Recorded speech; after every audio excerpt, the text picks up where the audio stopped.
Mateus 4, verso 1 até verso 11. A palavra do Senhor nos diz assim: E então o Espírito Santo levou Jesus ao deserto para ser tentado pelo diabo. E depois de passar 40 dias e 40 noites sem comer, Jesus estava com fome. E então o diabo chegou perto dele e disse: Se você é o Filho de Deus, mande que estas pedras virem pão. E Jesus respondeu: As Escrituras Sagradas afirmam: o ser humano não vive só de pão, mas vive de tudo o que Deus diz. E em seguida o diabo levou Jesus até Jerusalém, a cidade santa, e o colocou no lugar mais alto do templo. E então disse: Se você é o Filho de Deus, jogue-se daqui, pois as Escrituras Sagradas afirmam: Deus mandará que os seus anjos cuidem de você, e eles vão segurá-lo com as suas mãos, para que nem mesmo os seus pés sejam feridos nas pedras. E Jesus respondeu: Mas as Escrituras Sagradas também dizem: Não ponha à prova o Senhor seu Deus. Depois o diabo levou Jesus para um monte muito alto, mostrou-lhe todos os reinos do mundo e as suas grandezas, e disse: Eu lhe darei tudo isso se você se ajoelhar e me adorar. E Jesus respondeu: Vá embora, Satanás, as Escrituras Sagradas afirmam: Adore o Senhor seu Deus e sirva somente a Ele. E então o diabo foi embora, e vieram os anjos e cuidaram de Jesus. A Bíblia nos fala a respeito desse encontro, diz que Jesus estava sozinho, e muito provavelmente então as narrativas que nós temos dos evangelhos eram de momentos particulares que Jesus estava junto com seus discípulos e contou essa história para eles. E essa história se tornou tão impressionante que 3 dos evangelistas registraram isso na Bíblia, para a gente saber que era alguma coisa importante para a nossa vida cristã. Tentação faz parte da vida de qualquer ser humano. Nem Jesus foi isento da tentação. E é importante notar que Jesus não usou nenhuma ferramenta para vencer a tentação que não estivesse à nossa disposição. Toda vez que Satanás tentou também para usar todo o poder divino dele para não ter que passar por estas coisas. E ele então se recusou a usar o seu poder divino, e como homem, perfeito homem, ele venceu, para que nós pudéssemos ser livres de toda a opressão de Satanás. E quando ele venceu ainda na cruz, maior vitória veio para a gente. Jesus usou algumas ferramentas, algumas armas. Primeiro, uma vida cheia do Espírito. Depois, uma vida comprometida em cumprir e obedecer à vontade de Deus. Depois, ainda, valores firmados na palavra de Deus que norteariam a sua vida. E o poder e a autoridade do Espírito Santo para repreender Satanás. Todas estas ferramentas estão à nossa disposição pela graça do Senhor Jesus. E a segunda lição tem a ver com a tentação propriamente dita. Nós vamos ler aqui no texto, nos versículos 2 a 4, o seguinte: E depois de passar 40 dias e 40 noites sem comer, Jesus estava com fome. E então o diabo chegou perto dele e disse: Se você é o Filho de Deus, mande que estas pedras virem pão. E Jesus respondeu: As Escrituras Sagradas afirmam: o ser humano não vive só de pão, mas vive de tudo o que Deus diz. O grande problema aqui não era comer ou não comer. Ele estava com fome. E ele, como perfeito homem, se você fizer um jejum absoluto, só bebendo água, durante 40 dias, você vai ficar com fome. Eu nem sei se eu aguento tanto tempo. Eu tenho que confessar para você que eu tenho a cabeça de gordo. Eu estou um pouquinho mais magro, mas continuo tendo a cabeça de gordo. Fazer um jejum de 40 dias já me dá arrepio. Não é verdade? E não é jejum que nem do muçulmano, ou que nem do judeu, que ele não come nada desde o nascer do sol até o pôr do sol, mas a noite toda ele pode comer o que ele quiser. E aí, então, depois que escurece, é um banquete. Eles comem, mas comem, porque comem para tirar o atraso, né? E virar para o outro dia. Não, Jesus fez um jejum de 40 dias só bebendo água. Absoluto, só água. Porque sem água você morre 40 dias se você fizer um jejum sem água. E aí, então, ele está com fome. E Satanás vai pegar justamente a carência, a necessidade que está lá no corpo de Jesus para tentá-lo. E o grande problema não era comer ou não comer, mas responder a seguinte pergunta: o que é prioritário para você? Satisfazer os apetites ou cumprir a vontade de Deus descrita na sua palavra? Essa era a tentação. O que é prioridade para você? Ele tinha um propósito. Ele tinha sido enviado para o deserto pelo Espírito Santo, e o propósito é que ele fosse tentado. Por quê? Porque ele, como nosso sumo sacerdote, aquele que intercede por nós, precisava entender a profundidade das nossas lutas em todos os setores da vida. E agora, a tentação vem. O que é mais importante? Você terminar o propósito de Deus, que Ele colocou para a tua vida, ou satisfazer as carências e necessidades que estão aí dentro de você? É interessante que quando Jesus responde para Satanás, ele vai usar um trecho da Bíblia que fala exatamente sobre isso. Olha só o que ele fala, Deuteronômio 8, versículos 2 e 3. E te lembrarás de todo o caminho pelo qual o Senhor teu Deus tem conduzido durante esses 40 anos no deserto, a fim de humilhar e te provar, para saber o que estava no teu coração, se guardarias ou não os seus mandamentos. Sim, ele te humilhou, te deixou ter fome, te sustentou com maná, que nem tu nem teus pais conheceis, para te dar a entender que o homem não vive só de pão, mas de tudo que sai da boca do Senhor, disso vive o homem. Esse é o trecho que Jesus cita. E olha só o contexto. O povo de Israel estava no deserto, Jesus estava no deserto, tá? Eles passaram quanto tempo no deserto? 40 anos no deserto. Jesus estava 40 dias. Lá no deserto eles não tinham tudo o que eles precisavam ou queriam, mas todo dia Deus dava a porção diária, que era um maná, um negócio esquisito que eu nem sei explicar, tá? Que caía do céu e que eles cozinhavam. Chovia pão do céu. É isso que a Bíblia está dizendo, eles só comiam aquilo. E a grande intenção de Deus nesses 40 anos era provar, para ver se eles estavam dispostos a cumprir toda a palavra de Deus. E é isso que Jesus está respondendo para Satanás. Olha, tem pedra, eu tenho poder para transformar em pão, mas o importante não é se eu tenho poder ou não para transformar em pão, é se eu aqui, agora como Messias de Deus, estou disposto a cumprir todo o propósito de Deus. E essa era a tentação. A tentação de Jesus foi a mesma que Moisés sofreu e caiu.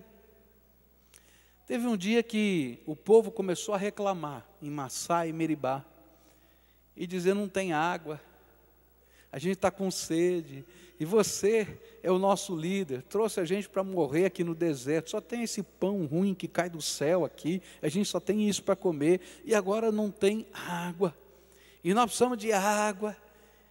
E aí Moisés tinha que esperar o comando de Deus e a ordem de Deus, mas ele ficou tão cheio, mas tão cheio daquele povo buzinando no ouvido dele, que ele pegou a vara, o cajado dele, bateu na rocha e disse: rocha, sai a água, porque ele já tinha feito isso e Deus tinha lhe dado essa autoridade, e brotou a água da rocha. E aí Deus chamou Moisés e disse: Moisés, quero dizer para você que você não vai entrar na terra prometida, você só vai ver de longe, porque você não estava pronto para cumprir todo o propósito que eu tinha para a tua vida. Essa era a mesma tentação. Se Jesus dissesse, pedras virem pão, elas virariam. Mas ele não teria cumprido todo o propósito que Deus tinha para a vida dele. O que o diabo queria é que Jesus colocasse o foco no conforto da sua vida e não na missão, não no propósito de Deus. E queridos, essa é a grande tentação do diabo hoje na minha vida e na sua vida. O grande problema hoje é que muitos de nós estamos preocupados todo dia em transformar pedras em pães.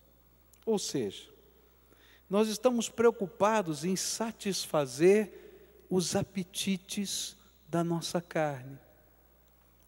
O que eu gosto, o que eu quero, o que eu preciso, o que é melhor para mim, o que me dá prazer, o que me satisfaz.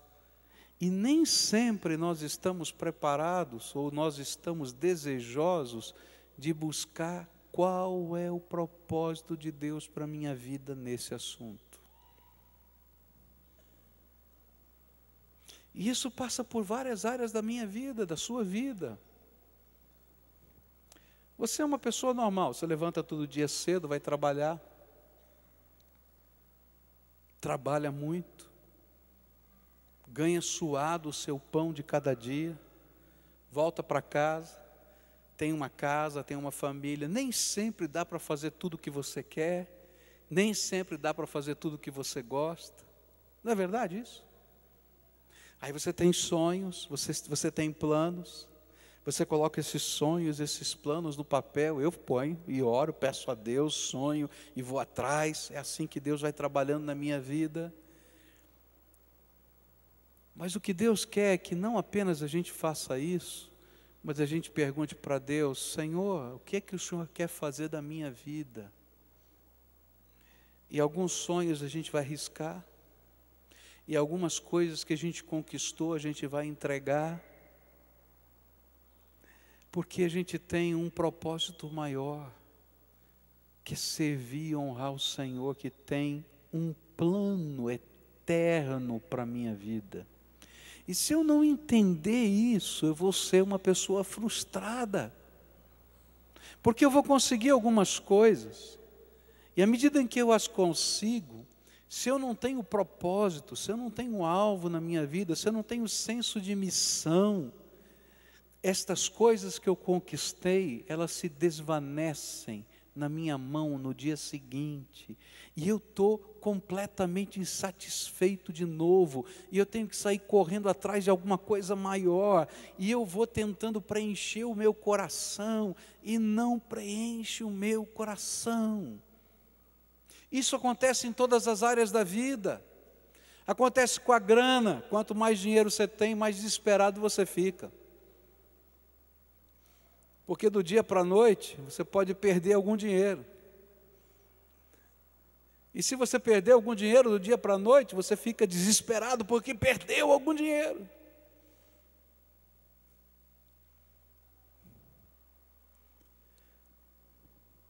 E se ganhou, o que ganhou sempre é menos do que você queria ganhar.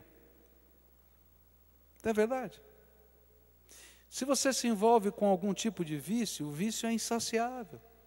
Você começa com um pouquinho, daí você quer um pouco mais, depois você quer um pouco mais, você quer um pouco mais, você quer um pouco mais, e de repente você está morto pelo teu vício, porque ele consome a tua vida. Se você é uma pessoa que idolatra o seu hobby, não tem nada de mais você ter um hobby, mas o hobby é insaciável.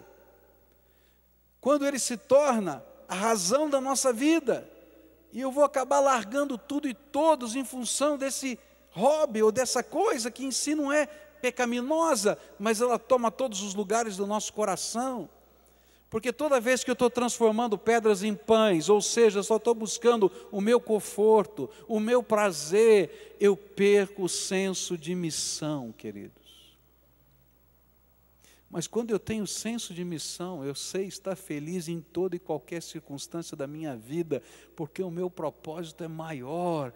O reino de Deus é maior, a vida eterna é maior, o poder de Deus é maior, a intervenção de Deus é maior. Mas eu tenho que passar às vezes por privações, 40 dias, 40 noites sem comer, e Satanás diz: para com isso, rapaz, você tem todo o direito de comer. Você não encarnou? Não está com fome? Come! Tem alguma coisa errada em comer? Olha a astúcia. Não, não tem nada de errado. Então dá a tua palavra de ordem e transforma as pedras em pães. E ele vai dizer: não, eu não vim aqui para transformar pedras em pães. Eu vim aqui para tomar o lugar na cruz do Calvário, seu e meu, para que todo aquele que creia no poder da cruz, do sangue de Jesus, possa ser livre. Por isso, nem só de pão vive o homem, mas de toda a palavra que procede da boca de Deus. E eu vou agora cumprir a missão que o meu Pai me deu. Aqui está o foco do que está acontecendo. Nosso coração revela que o Senhor, a sua vontade, a sua palavra, estão ou não estão em primeiro lugar na nossa vida. Jesus ensinou que o foco da nossa fé é uma coisa muito simples: buscai o quê? Primeiro o reino de Deus e todas as outras coisas vos serão acrescentadas. O que nós estamos aprendendo a fazer é: busquem todas as outras coisas. E sobra um pedacinho para Deus. E Deus diz: não é isso que eu quero. Por isso, a primeira grande tentação de Jesus foi uma inversão de valores. Buscar atender às carências da sua vida, os apetites do seu corpo, as necessidades da sua alma, e depois cumprir a vontade de Deus se der. E é por isso que muitos de nós não falamos de Jesus, não temos tempo, pois todo o nosso tempo está voltado para transformar as pedras em pães, na ânsia de saciar a fome dos nossos apetites. Nunca ouvimos o chamado de Deus, e Deus tem um chamado específico para cada um de nós, pois Ele vai contra esses apetites e pede a nossa renúncia. Jesus ensinou uma coisa que a gente não gosta de ouvir e muitos não gostam de pregar: se alguém quer vir após mim, negue-se a si mesmo, tome a sua cruz e siga-me. Queridos, ou eu aprendo a colocar Jesus em primeiro lugar, ou eu vou estar o tempo todo transformando pedras em pães nessa vida. E vou perder as bênçãos do propósito de Deus na nossa existência. A minha pergunta para você é: qual é o propósito de Deus para você? Qual é o plano que Ele tem para a tua vida? Qual é o chamado específico? Qual é a missão da tua vida? Porque o diabo vai continuar o tempo todo dizendo para você que não chegou ainda a hora de você servir a Deus com toda a sua vida, que não chegou a hora de você fazer entrega nenhuma porque não é tempo ainda, que na verdade sacrifício, doação, entrega, são palavras que você tem que abolir do seu dicionário. Na verdade, alguns dizem que não são nem cristãs essa palavra, porque Jesus já pagou tudo na cruz. É verdade, Ele pagou tudo na cruz, mas eu vou precisar segui-lo. E quando Ele ensinou, Ele disse assim: olha, as raposas têm o seu covil, mas eu não tenho onde repousar a minha cabeça. Você quer vir comigo assim mesmo? Está me entendendo? Onde está a tua prioridade? Essa é a tentação. Onde está a tua prioridade? Uma das coisas que tem mudado no nosso tempo é que, no passado, quando esse feriado no mundo cristão, domingo, foi implantado, ele foi implantado por um princípio da palavra de Deus. O domingo é o dia do Senhor. E aí aqueles crentes do passado disseram: sabe, nós não vamos mais trabalhar no domingo, porque o domingo é o dia do Senhor. É o dia que nós dedicamos para adorar a Deus, buscar a face do Senhor, para servir aos pobres, para sair nas ruas, ajudar. Esse não é nosso dia.